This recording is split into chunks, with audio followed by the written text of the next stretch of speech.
Share market से जुड़ी हुई जानकारी के लिए प्लीज़ सब्सक्राइब चैनल ताकि आने वाले अपडेट्स आपको रेगुलरली मिलते रहे। जैसा कि हम डेली 2 से 4 वीडियो शेयर मार्केट से जो अपडेट रहते हैं वो आपके काम के लेके आते हैं।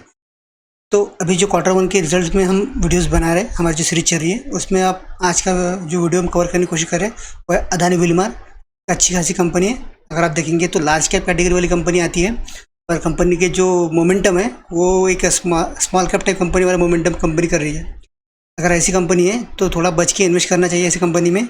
ऐसा नहीं कि इन्वेस्ट नहीं करना चाहिए, बच के मतलब थोड़ा सा एनालिसिस करने के और ट्रेंड समझ के इन्वेस्ट करना चाहिए ऐसी कंपनी में। आइए देखते हैं क्वार्टर 1 के रिजल्ट कैसे आए हैं। जैसा कि आपको स्क्रीन पे दिख रहा होगा, अदानी विलमार लिमिटेड अभी आज 1.5% के आसपास गिरावट दिख रही है शेयर में। तो कोई बहुत ज़्यादा गिरावट इस कंपनी में है नहीं। रिजल्ट लग चुका है इस कंपनी का। रिजल्ट के बाद में अगर आसपास की पोजीशन देखते हैं तो 5 दिन में 2% रिटर्न बनते हुए दिख रहे हैं।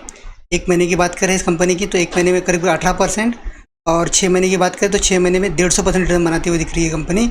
और 1 साल की बात करें तो 1 साल हुआ नहीं कंप्लीट कंपनी को। कंपनी लिस्ट हुई थी 8 फरवरी से, तो 8 फरवरी से 8 मार्च, अप्रैल, मई, जून, जुलाई, तो कंपनी 6 महीने ही हुई है। तो 6 महीने में आपको 150% के आसपास रिटर्न बनते हुए दिख रहे हैं। तो और कंपनी चार्ट पैटर्न हम देखेंगे तो बहुत ज़्यादा वोलेटाइल चार्ट पैटर्न है। आपको किसी भी एक नीचे के लेवल पे बोलिए या वो ऊपर के लेवल पे, दोनों लेवल पे कंपनी स्टेबल नहीं दिख रही कहीं तो भी। सिर्फ ऊपर नीचे ऐसा ही कंपनी का चार्ट पैटर्न ट्रेड कर रहा है। तो ऐसे में इस कंपनी में अगर आप रिस्क लेने की कैपेसिटी रखते हैं और रिस्क के साथ आप रिवार्ड पाना चाहते हैं तो उनके लिए ये कंपनी है। जो लोग रिस्क नहीं लेना चाहते और एक स्मूथ तरीके से रिटर्न कमाना चाहते हैं, उनके लिए कंपनी बिल्कुल नहीं है। ये कंपनी कब ऊपर और कब नीचे जाएंगी किसी को कोई पता नहीं होता है, क्योंकि कंपनी का रिजल्ट कैसा भी लगो, कंपनी कब ऊपर जाएंगी ये सिर्फ वो कंपनी के जो इन्वेस्टर हैं उनको ही पता रहता है। क्योंकि बाकी कंपनियों को तो ट्रेड लाइन फॉलो करती है, बाकी कंपनियां जो होती है एक पर्टिकुलर चार्ट पैटर्न में वर्क करती है, पर ये कंपनी का कोई चार्ट पैटर्न ही नहीं है। तो आइए देखते हैं क्वार्टर 1 के रिजल्ट ऐसी कंपनी की कैसे है और हमारी क्या स्ट्रैटेजी होना चाहिए, क्योंकि विदाउट स्ट्रैटेजी हम लाइफ में कुछ भी नहीं कर सकते। तो ये जो फंडामेंटल्स है ये यहाँ पे भी लागू होता है शेयर मार्केट में। आपके पास एक स्ट्रैटेजी होना चाहिए कोई भी चीज़ करने के लिए, तब जाके आप रिटर्न बना सकते हैं। ये है अदानी विलमार लिमिटेड का क्वार्टर 1 का रिजल्ट, और आपके स्क्रीन के ऊपर आपके सामने दिख रहा है revenue from operations and other income, जो सबसे पहले कवर करते हैं और जो मेन पार्ट भी होता है। अगर आप कवर कर रहे हैं किसी क्वार्टर का रिजल्ट तो सबसे पहले आप इनकम क्या है वो देखते हैं। इनकम में आपको दिख रहा है सारे फिगर करोड़ में है। 14,784 करोड़ का रेवेन्यू जनरेट होता है दिख रहा है इसका क्वार्टर में। और लास्ट क्वार्टर की जब बात करें तो वहाँ 15,023 करोड़ का रेवेन्यू जनरेट होते हुए दिख रहा है। वैसे अगर देखा जाए तो ये जो कंपनी है ऑयल से रिलेटेड कंपनी है, मतलब खाने के ऑयल में कंपनी का अच्छा खासा होल्ड है। तो ये कंपनी अगर खाने के ऑयल के प्राइसेस आप देखेंगे तो पिछले 5-6 महीने में बहुत ज़्यादा हेवीली बढ़ चुके हैं। अगर इतने लेवल पे प्रॉफिट रेट बढ़ने के बावजूद भी कंपनी उस तरीके से प्रॉफिट अभी जनरेट नहीं कर पा रही। फिर भी अगर देखा जाए तो ये रिजल्ट ख़राब नहीं बोला सकता, क्योंकि लास्ट क्वार्टर में 15,023 करोड़ का था, जो भी 14,783, एक हल्की सी गिरावट, ज़्यादा बहुत बड़ी गिरावट नहीं बोल सकते। 1 साल पहले की बात करेंगे तो 11,369 करोड़ था, वहाँ से 14,784 करोड़ तक पहुँच चुका है। मतलब ईयर ऑन ईयर आपको ग्रोथ दिख रही है, क्वार्टर हल्की सी गिरावट है, कोई मायने नहीं रखती वो गिरावट। अब देखते हैं कंपनी का एक्सपेंसेस में कंपनी ने क्या करा। एक्सपेंस में देखते हैं 14,523.60, मतलब 14,524 करोड़ के खर्चे इस क्वार्टर में कंपनी ने करे। लास्ट क्वार्टर में बात करेंगे तो लास्ट क्वार्टर में कंपनी के खर्चे थे 14,725 करोड़ के। तो क्या हुआ, इससे आपको एक चीज़ समझ में मिल सकती है, कंपनी के जो लास्ट क्वार्टर में इनकम भी था उसके हिसाब से कंपनी के खर्चे भी थे।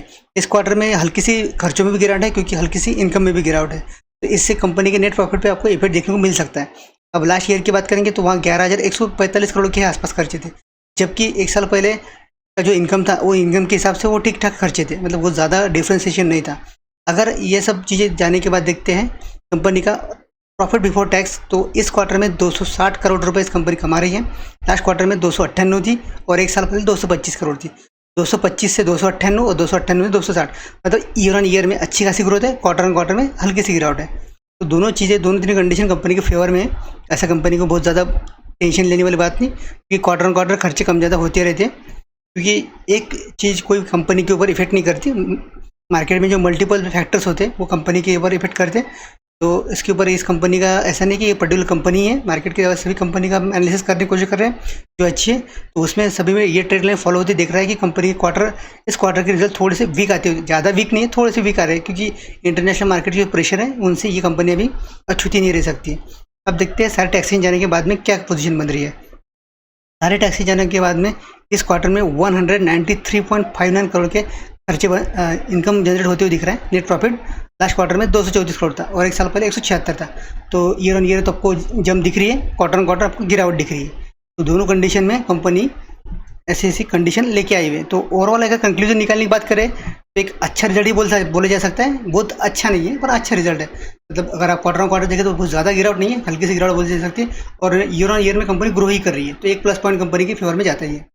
अगर आप देखेंगे तो EPS में देखेंगे तो 2% का था लास्ट क्वार्टर में, जब घट के 1.4 नहीं मतलब 1.5% के आसपास है और एक साल पहले 1.54 था। तो वहाँ से थोड़ा सा डाउन है EPS के मामले में अगर बात करी जाए परसेंटेज ऑफ टोटल कैलकुलेशन के हिसाब से। फिर भी अगर कंक्लूजन निकाला जाए तो अच्छी कंपनी है। जो इन्वेस्टर कंटिन्यू कर सकते हैं। नए इन्वेस्टर इन्वेस्ट करने से पहले कंपनी का ट्रेड पैटर्न कंपनी का फॉलो करें। कंपनी नई ले ली स्टेट मार्केट में, कंपनी के बारे में ज़्यादा डिटेल अवेलेबल नहीं है।